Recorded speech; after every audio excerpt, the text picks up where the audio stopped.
My dears, it feels like we haven't seen each other in a million years. At least that's how it feels to me. Write and tell me how you are, how you celebrated your new year, how you spent it, and if you're already tired of these winter holidays. Or are you happy that, oh my God, you can finally get some rest? Because when I lived in Russia, I had the feeling that it was just endless. It was like an eternity. First Catholic Christmas, then New Year, then Orthodox Christmas, then Old New Year, and it just stretched out for a whole month. You have no money, don't understand, the salads are gone, and you can't entertain yourself anymore. Back then, museums had no lines, but now everyone crowds into the Hermitage to take selfies. I don't know why, but the lines are crazy. You used to wander those museums in peace. I remember museum after museum, it's cold, all the salads are gone, and everyone just wanders, unsure what to do. We ate, slept, ate again, then slept, and now we can eat, just like in the cartoon My Favorite Kishulki. Well, let's slowly start. What topic would I like to touch on? Of course, the new year, but in what context? Do you have the idea of summing up the results? Because for many people, for some reason, it's not just a year, but their goals are measured specifically by each new year, 2025, 2026. What have I achieved? What have I accomplished during this time? The person checks their notebook, reviews their goals, and feels like they've achieved nothing. So in 2025, I set a goal to lose 20 kilograms. I set a goal to earn a certain amount of money, to get promoted at work, to get pregnant. I set a goal to move to another city. I set a goal to learn English at least to a certain level, to buy this car, and so on and so on and so on, to make it so that my boyfriend, end of sentence. And I also set a goal for myself, I don't know, to become the best version of myself, yes? Or to pay off my loans, all these debts, to normalize relationships with my relatives. Suddenly in 2026, I realize I haven't taken any steps toward this. But we'll talk about that in a moment, that I didn't get the results I wanted, meaning I didn't lose 20 kilograms, but instead gained another 20 kilograms. I can't fit through the door and none of my jeans button anymore. I got even more tangled up in these debts, like I'm wrapped in silk. It's not that I didn't move anywhere. I moved from a one-bedroom apartment to a room in a communal flat. Well, I'm exaggerating a bit right now, that's true, but you get the idea. So I didn't get what I wanted, and that terrifies me and feels like a nightmare. And that's on top of all this melancholy and depression when Santa Claus doesn't come anymore, but he used to when I was little. Yes, remember, we sometimes discuss this depression with you around New Year's. When it's someone's birthday, they're supposed to be happy, but instead they're sad that they're getting older. They're sad that they're not having any fun at all anymore. No one organizes this celebration for them like they used to. And exactly the same thing happens on New Year's, like it's as if another year of life has been stolen and there's no fun at all, really. How much more of this can you take? Everyone just sat there dressed like fools. It's so funny, really, when you're in your own apartment walking around in heels like an idiot. In this ridiculous dress, it doesn't matter. For 3 rubles, I always wore a dress. For some reason, I always felt sorry to spend money on a dress. I always bought some crappy stuff from H&M, and I think to this day I still buy that crap from H&M because it only lasts for 5 minutes. You wear it, toss it, maybe add sequins. Honestly, I still feel something. What about you? I have a strong feeling that it's really no different from a dress by, say, Fendi or Valentino. Those awful sequins are the same, and you just sit there like a Christmas ornament. What's the damn difference? It's all itchy and uncomfortable anyway. So write and let me know. I love shopping at Shendemte, Forever 21 and Zara. I enjoy wandering those stores, and it's not just because they're cheap. And by the way, that's also very important because I don't like wearing things for a long time. I'm always saying goodbye to them, letting them go. I get tired of them quickly anyway, and my kids take them right away.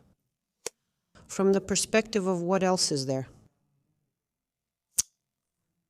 First of all, in the same Zara, for example, but now in Russia you can order Zara, you can order it online. Everything is fine with Zara. It's convenient that all these collections that were shown just yesterday will already be in the store today, and there's such a huge selection. It's just more. And I also love Bershka, I adore it, and Stradivarius, they're really relevant for younger people. Maybe, but in some boutiques, for example, everything is so old-fashioned. If you want to look like, I don't know, Philip Kirkorov in Strutkovskaya, then go there. Are you really buying t-shirts there for some crazy amount of money or what? We're not talking about that. We're discussing the fact that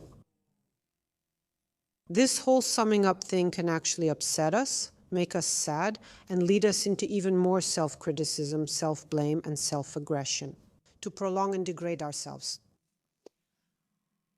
Let's see what we can do about all this. Because this state doesn't motivate you, it actually demotivates you when you realize that you didn't succeed. But it didn't work out because, first of all, those might not have been your own goals. They could have been imposed on you by someone else. So you might have had an illusory feeling that you needed this, but in reality you didn't need it. It was needed by some other people, by some other bloggers.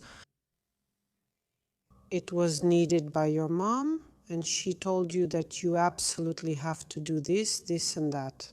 To have this child now, you're not ready. To have this child now, you're not ready. It's kind of not yours. Right now, this is not your goal. Someone imposed this on you, someone told you, or you had this illusion, the idea that you needed this. You could have been wrong about it.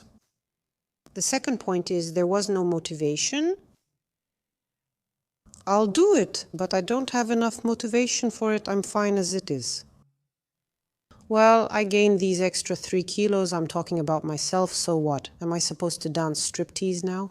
No, I'm not going to dance striptease now. That's strange. Although in America it's normal. For them it's very, especially at 50, especially somewhere in Alaska, there's some woman with sagging boobs, and there the truckers are like, come on, Jessica, come on. Take it off, baby. Like, today you're all kind of out of it. Well, okay, I'll pull myself together, because I haven't worked, I haven't done a damn thing. Not working throws you off your groove, making it hard to regroup or decide what to do next. That's when imposter syndrome starts to grow too, and everything goes in that direction, in that context. So getting back to our topic, maybe that wasn't your goal. One, this desire hasn't matured and there's no motivation for it. Because it's not really clear why the heck you should learn English if you never actually talk to anyone in English. You don't need it and you don't live in an English-speaking country. So it's kind of like, for what? Or to learn Spanish or to learn French? Well, there just isn't that motivation, because when you actually find yourself in that country, you get that motivation. You have to interact with those people. But sitting in St. Petersburg, why should I learn English? I can develop my mind in other ways, like reading the classics and so on. So this motivation is also extremely important, you see, and there just wasn't enough of it. It wasn't clear why, what for. You never answered that question. Next is self-criticism. And there's this idea that an internal whip motivates you to move forward, but that's not true for everyone. Not every person is stimulated by an internal whip. In most cases, it actually demotivates. When you scold yourself, you worthless thing, pull yourself together, you wimp, you weakling, look at yourself. What do you look like, you fat jerk? Look, your whole face is covered in pimples and it's all because you ate chocolate. That's how it is. It'll only get worse. And this voice that once somewhere spoke to you, it could be your parent, it could have happened in kindergarten or at school, it could be some close people. This voice then starts to sound on its own, like a separate alter ego in your head. And to coexist with this kind of sadism, yes, to live somewhere there alongside you. That's the idea that it's better this way, but it's not better for everyone. Of course, we have these bondage and discipline, dominance and submission, sadism and masochism type narcissistic people, such high-functioning narcissists, perfectionists for whom this works, and they manage to be effective with it. Yes, they may suffer from all sorts of neurotic disorders, but at the same time they can achieve these results. But that's not the case for everyone. And again, do you really need this if it comes at a certain cost? There are people who have literally eaten themselves up, gotten into such tension, such a state of hypertonus, God forbid, at such a price. I don't need that. For example, to achieve some kind of financial results like that. Or social recognition, I don't need that either. And the month goes by. So this is also extremely important. To understand that this doesn't work with me, I need to be praised, to be told how good I am. Let's see what has been done. And now let's start with the most important thing, which is, first of all, these were not my goals. It wasn't enough for me to be you. I didn't really need it. Then I scolded myself instead of supporting myself and appreciating the results I achieved, which are also important because it's exactly on them that it makes sense to focus right now. That I'm still great, at least for the fact that I survived in these conditions at all, and I can praise myself for that too, and you can list things like this and that and that. You'll still discover something you noticed or appreciated, like realizing, for example, that you don't need this. That's already a result. So I want to appreciate my small steps, I want to take my small steps, and I want to write them down. The next point is burning goals. These goals could have been, for example, too global or unfeasible. For me, at this point, they are not realistic from the perspective that I wasn't ready for them. Because there's this illusory thing when you write down a number that you would really like to earn, but you don't actually accept it. You won't be able to absorb it at all, to swallow it, to live with it. You won't be able to accept it inside yourself, to allow it to be. Well, you just won't be able to handle that car. You'll crash into the first poles right away. You're just not ready for it. That amount of money right away. Let's remember Justin Bieber, there are many of them. Yes, Michael Jackson, all those people who got that fame very quickly, that money, they couldn't handle it. And that's even though it's kind of a big global example. At the same time, I want to show you that this is a very important point, that I wasn't ready for it. My level of readiness was only within this kind of paradigm. Moving forward just 3 millimeters, that was my progress.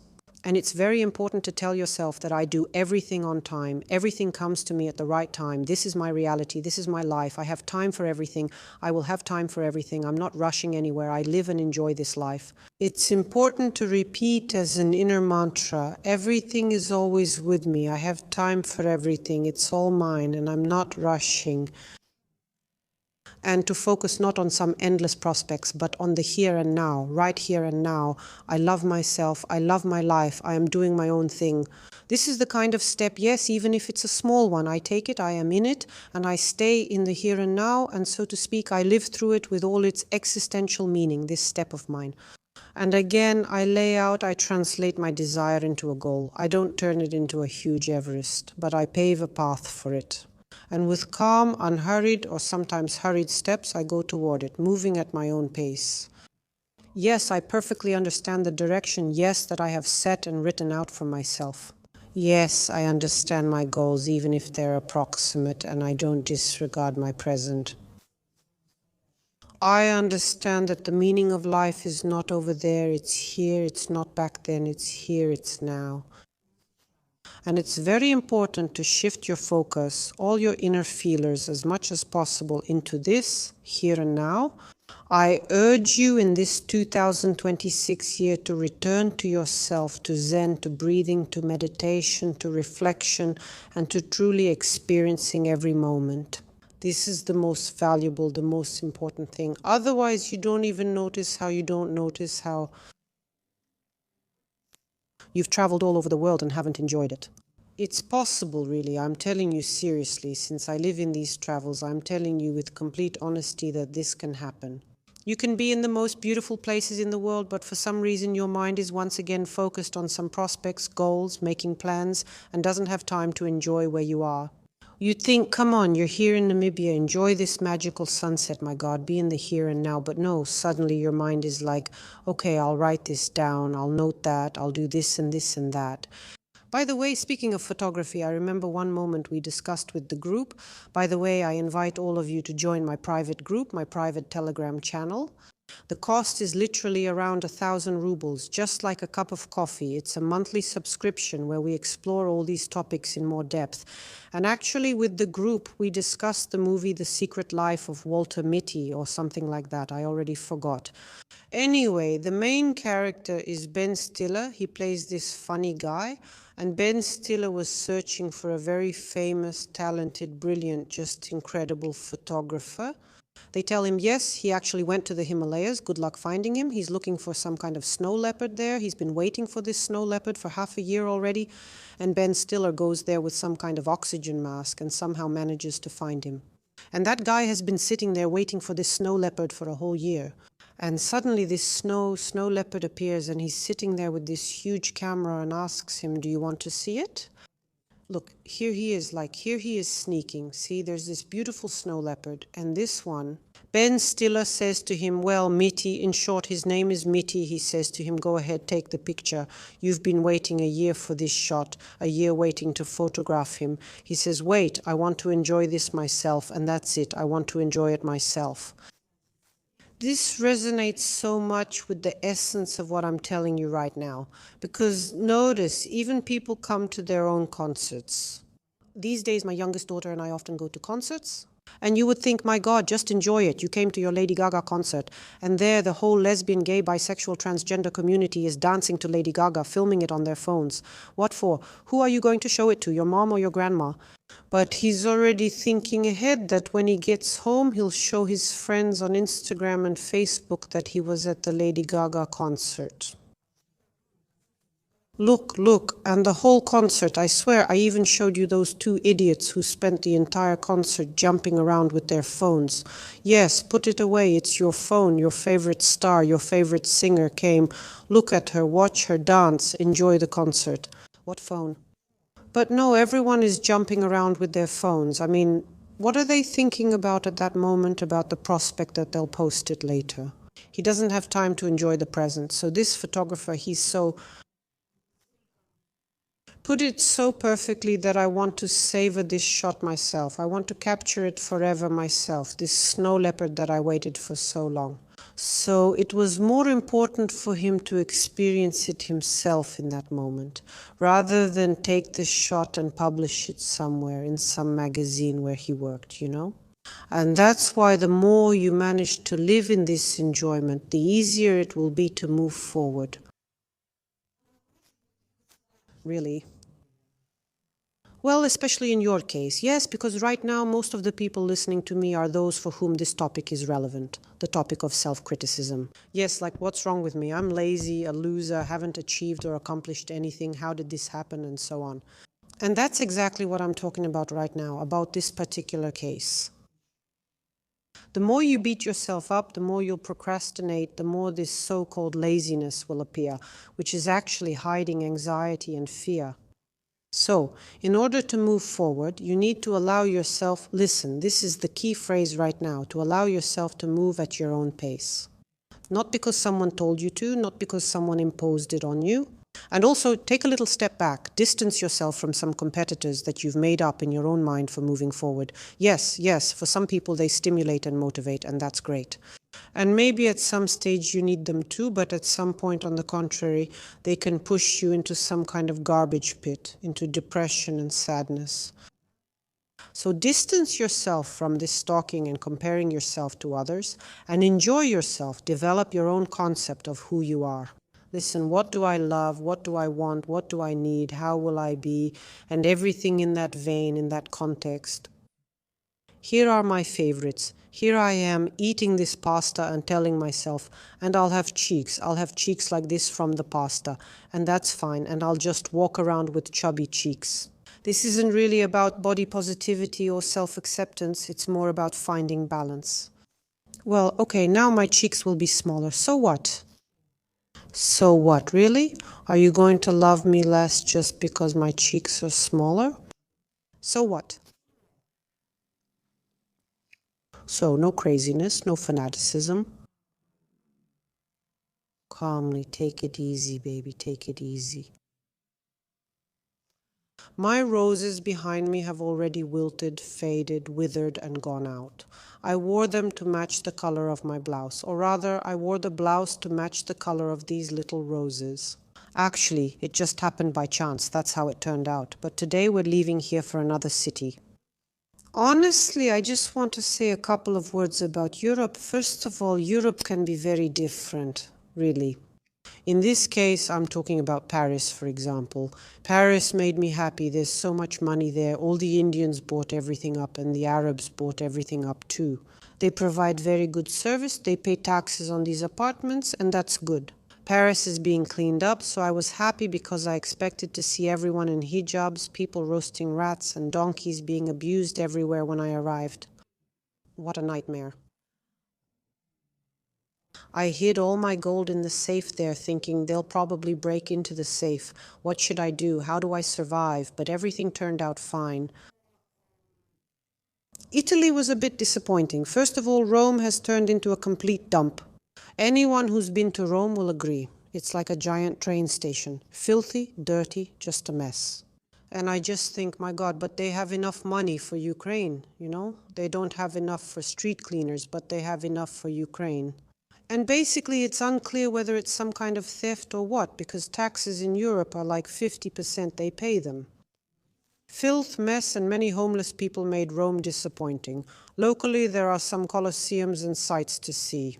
And the second point is very interesting. As for Italy, I was amazed. Here's what surprised me. I've actually been hanging around here for almost a month, and the food is just not tasty at all. I kept thinking, now I'll arrive, there will be pizza and pasta and all that, burrata and all these things. But no, it's just not tasty at all, and I can't understand why it's not tasty. Because the Mexicans have completely spoiled me, because the quality in Italy has dropped, because all the Italians have been bought out and all the really good chefs have been bought out. We have a lot of Italian chefs in Mexico, and there are a lot of Italian chefs in the United Arab Emirates too. So they've really been snatched up. And you go and you kind of want to get into a restaurant run by an Italian, but you end up at one run by a Pakistani who bought it, and you realize that it's not Italians there, it's some Pakistanis who opened or bought it. And as I've heard, let me know, guys, who lives in Italy? From what I've heard, is it true? You need to go to some small towns, to some family-run restaurants. That's where the food will be delicious, because here right now it's not tasty. And I even go by recommendations. I check the ratings. I ask the concierge to book me the best restaurant, let's say, in Venice. But it's not tasty. I go from one hotel to another here and there, but it's just not tasty, damn it. Either not tasty or just very mediocre. Really very mediocre. So that's how it is, my dears. La la la la, 3 rubles. So let's see what else I released. What I released, my kitties. Well, come on. So this is us together. Well, all right. Overall, we've talked it all through. I'm sure I missed something. My darlings. So you know what else? I'm waiting for all of you to have a more detailed discussion about these psychotherapeutic processes. In my group, we're studying male-female relationships, focusing on conflicts, conflict resolution, and how to effectively build relationships with a partner, especially when our interests differ and we face confrontation. How do you express your needs? How do you listen to his emotions? How do you deal with them, handle them? Yes, and not fall into some kind of destructive communication, into a fight, God forbid, or something else. This is exactly what we're working on very actively in the group right now. How to conduct this whole dialogue in the most productive way possible for the couple. My dears, the link will be down below in the description. Be sure to subscribe to my YouTube channel, that's right. Subscribe to my Instagram, may it be cursed and all that. Why may it be cursed? Because my followers aren't growing. I don't know. For some reason, people stopped subscribing on Instagram. Well, I mean, it's understandable. Everything is being blocked there, blah, blah, blah. But still, some jerks keep subscribing. Those idiots, what are they doing? Tell me in the comments. And what kind of shady stuff are they doing there? Suddenly I see it and I think, oh, you jerk. Where did you get 200,000 followers? Where did they all come from? Quick, show in the subtitles where she got them, since they're not just Indian bots. That jerk got them, but she's nothing special, and it's unclear how she got them. And now she doesn't have 3 million, but 3,200,000. That's it, my love. I send you gentle kisses and hugs, ma'am.